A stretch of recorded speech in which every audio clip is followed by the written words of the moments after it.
Somebody had sent me an email about how to open a Warner Brothers type cartridge, and I got a picture of it, and it looks very much like an RCA cartridge that I described in my How to Open a Riveted RCA Cartridge. As you recall in that video, the sides actually had ribs on the side, and the ones that were riveted had full-length ribs here, whereas these were the half-height ones, and these are the later ones again.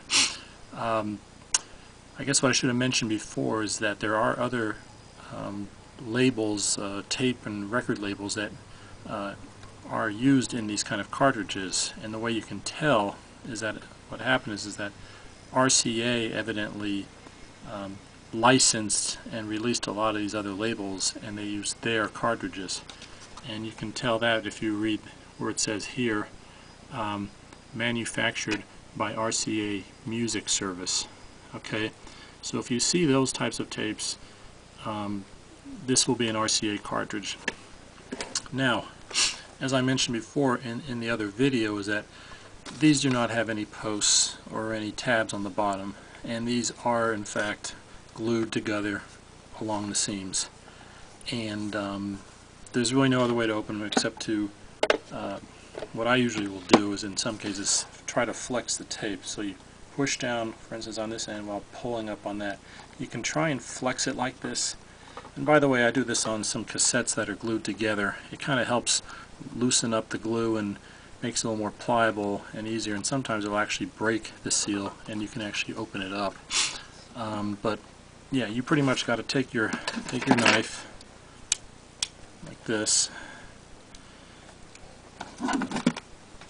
and you got to cut all the way around the seam, and you just go in with a knife and you just cut through the entire seam down the whole length all the way around. It's work, it's tedious, and in most cases I don't need to do this because these tapes are generally use metal tabs for the backing rather than foam. And this is one of the few cases where you really don't need to open up a cartridge when it comes to replacing the tabs. There actually is a way you can do it without doing that, and I've been doing it that way for a while. And what I do is, first what I'll do is I'll nab onto the tape with a screwdriver and just pull it out like this. Okay? Then I take a little bit of tape, this is drafting tape or any masking tape, and I break them into two little pieces. And what I'll do is I'll take one and I'll pull this back like this, and I'll just hold it down like that. And then I'll take another tab of tape and I'll pull the other side and tape that side down like that.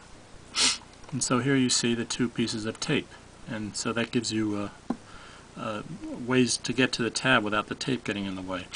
Then what you normally will do is you'll take your screwdriver, pull it underneath the metal tab, and just kind of push it forward, kind of bend it up a little bit, not forcing, just push towards the base, and you'll see it sticks up like that.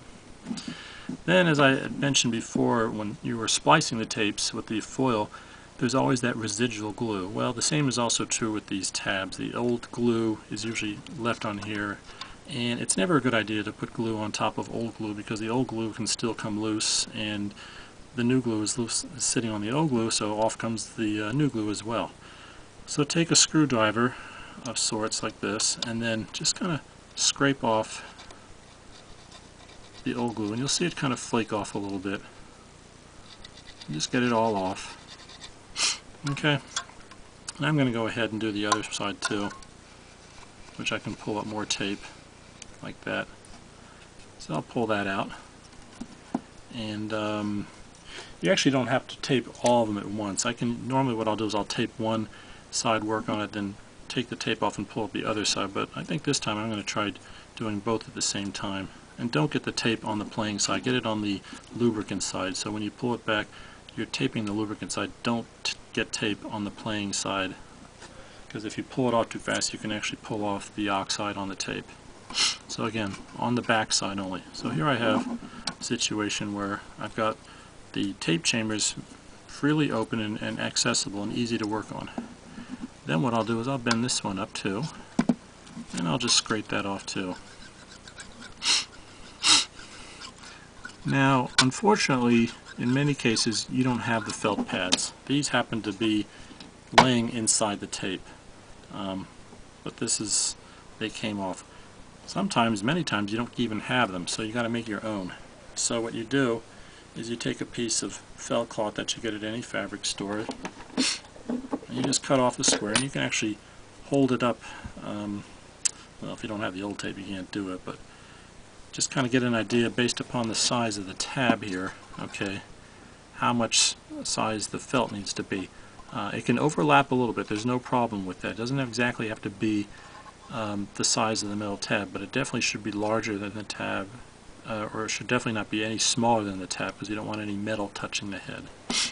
So I'm going to cut this piece just for illustrative purposes, like that. And just go like this.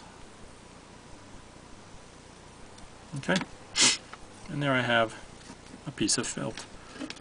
Okay, now I'm actually not going to use this since I already have it, but the next phase you do then is you need your tweezers. Okay, the best way to put these onto the reattach them to the metal spring, try and grab onto the felt from the top. Just grab on some fibers like this. See if you can hold your felt like this, okay, with the fibers there. Okay, this one actually, both felt pads are a little different. This one's actually a little bigger, and if you look at the surface of this tab is actually bigger than this one. So the larger one obviously goes onto the metal tab on the electrode sensing side. So what I'm going to do is then I'm going to take some super glue. Okay, it's the best thing to use. It works fast and it's very strong. Unfortunately, this one's congealed a little bit, so it's going to be a little stringy, but in most cases it's more liquidy, so you'll see it's kind of gooped and oozed like that. But I can still use it. So just bear with me as I get these stringy things out of the way. Okay. Then, okay, I'm going to work on the playing head part first. Just take it and dab a little bit on here, like that. Make sure you cover it. Don't put too much on. You don't need a lot. Okay, get this stringy junk off. Okay, then as I mentioned before, using this, grabbing the pad, I get this stringy junk off. Okay, ugh. Pick it up with the tweezers, again, like this, okay, and just push it and line it up. Now you gotta kind of hold your hand here like this, very steadily, and push it and try to get it exactly over the metal tab. Then let up on the tweezers. You get a little bit of time to move it around. Okay. Then I take the back of the tweezers and just kind of hold it down like that. Kind of secure it in place. Like that. Okay. And just kind of pinch it for about 30 seconds or so. And then let up. And there it is. Okay. Then do the same with the other side, where the sensing foil goes. Pull this tape out of the way. Okay, dab the metal tab with the super glue brush. Okay, just like that. Okay. Then pick up the other one and make sure you have it oriented in the right direction. And again, just push it on. Get a little closer, like that.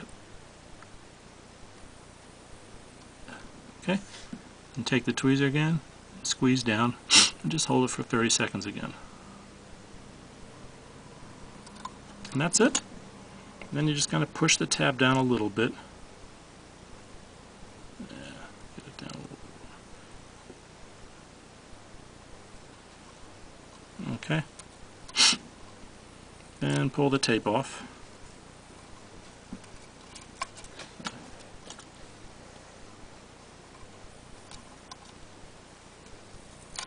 Like that. Yeah, try not to get too sticky a type of tape, otherwise it'll leave some residue behind. Pull it off again. And the last one. Pull off the tape slowly, you don't want to leave any residue. And then just take your thumb and start winding it back in. And of course, as we mentioned before, always make sure your hands are clean. you don't want to get any oil on the tape. Oily hands and tape don't work together too well. So just push it in, and there you go.